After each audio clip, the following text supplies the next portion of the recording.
et l'Inde parmi les pays à éviter.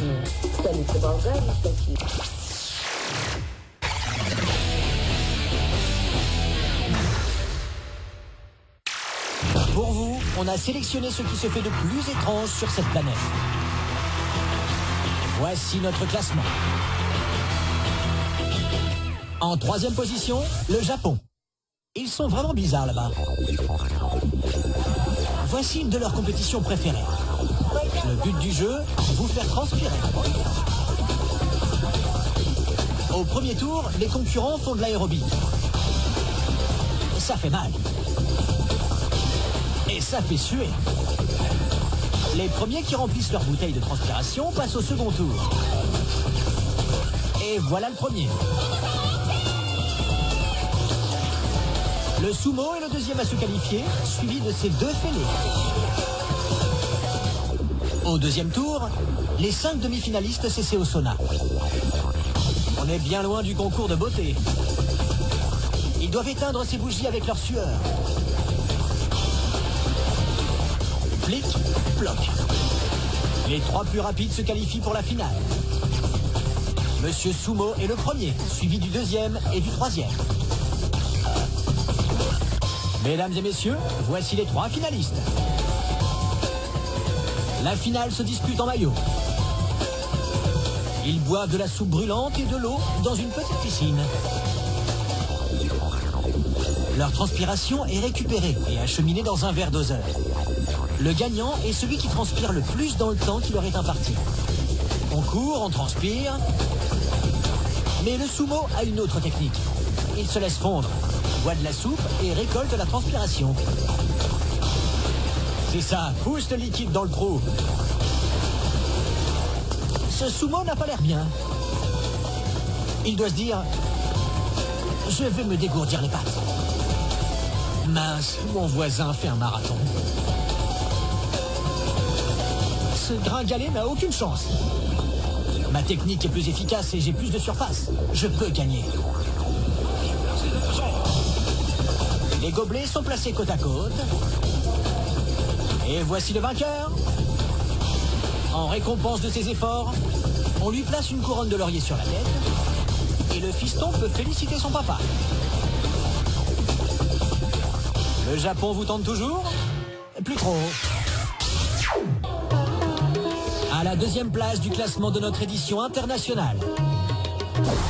On vous a déjà parlé de l'Inde, mais on ne vous a pas tout dit. Nous sommes à 400 km au sud de New Delhi, dans le temple de Karni Mata, une femme au pouvoir divin. Notre correspondant en Inde s'appelle Krishnendu Bose. Il est très sympa. Je vais vous emmener quelque part, vous allez halluciner. Nous sommes à l'intérieur du temple des rats sacrés.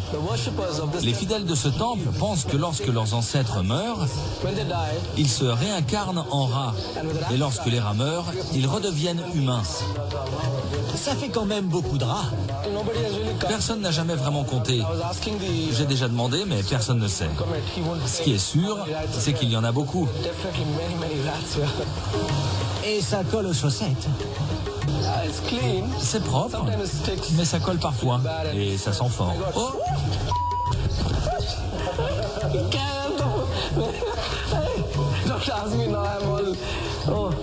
Ça fait tout bizarre.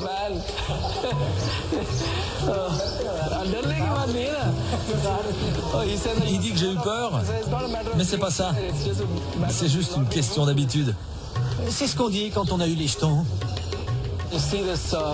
Vous voyez ce grillage? C'est pour protéger les rats sacrés contre les attaques des rapaces. Ils pourraient les attaquer et en tuer quelques-uns. Les fidèles n'ont pas envie qu'on mange leurs cousins. Dans le temple, on vit avec les rats. On mange et on dort avec eux. Ils leur donnent des graines, des céréales, du lait. Ils portent bonheur.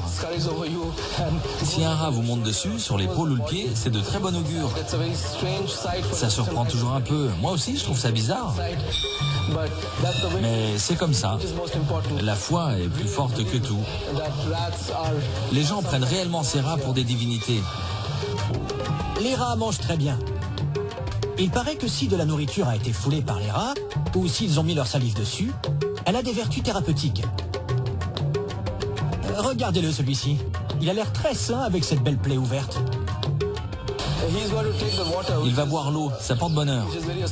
Selon lui, c'est loin de vous rendre malade, ça peut même vous soigner. C'est une sorte d'antibiotique. Si vous avez un problème de santé, l'eau vous purifie.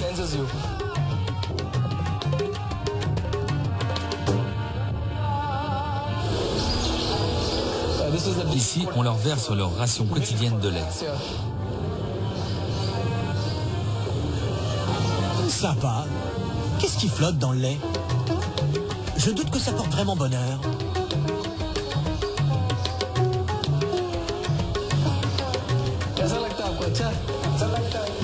Il adore le lait. C'est leur petit déjeuner, du lait et des céréales. On les voit qui flottent. Si vous êtes réincarné en rat sacré, c'est une chance. À moins que vous rêviez d'aller vous promener au milieu des rats, n'allez pas en Inde.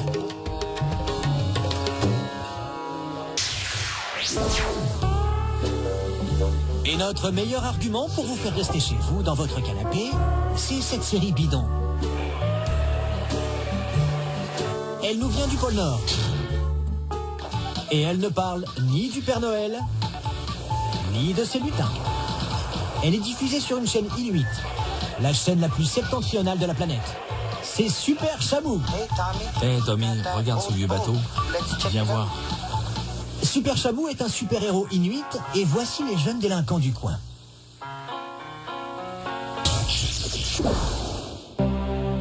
Analysons un peu cette expression avec un zoom. Voyez un peu le regard diabolique de ce garçon qui tente d'entraîner son ami sur les voies de la dépravation. On va faire un tour. On peut longer la plage. Ok. C'est un épisode sur les risques en mer. Le bateau va couler. Il prend l'eau. Les ennuis commencent. Mais Super Shamu, qui était bien tranquille dans sa tente, a des pouvoirs surnaturels et part les sauver. C'est Super Shamu, plus rapide que son cousin en slip bleu. Il sauve les deux gamins et leur donne une véritable leçon de vie.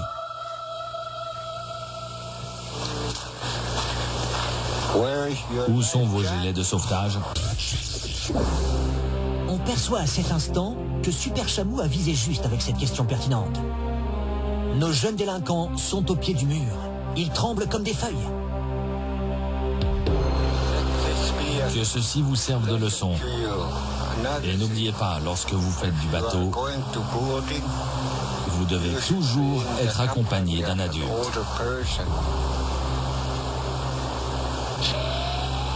Qui c'est? Super Shamu. Voilà une bien belle série, mais qui ne mérite peut-être pas que vous alliez jusqu'au pôle Nord. En résumé, on a appris une chose. Le monde est grand. Et alors? Puisque Maximum Exposure vous sert toutes ces phrases que sur un plateau. Inutile de sortir de chez vous. Ne vous fatiguez pas. Vous avez fait le tour du monde. Il ne vous reste plus qu'à aller voir ce qui se passe au coin de la rue. À bientôt sur Maximum Exposure.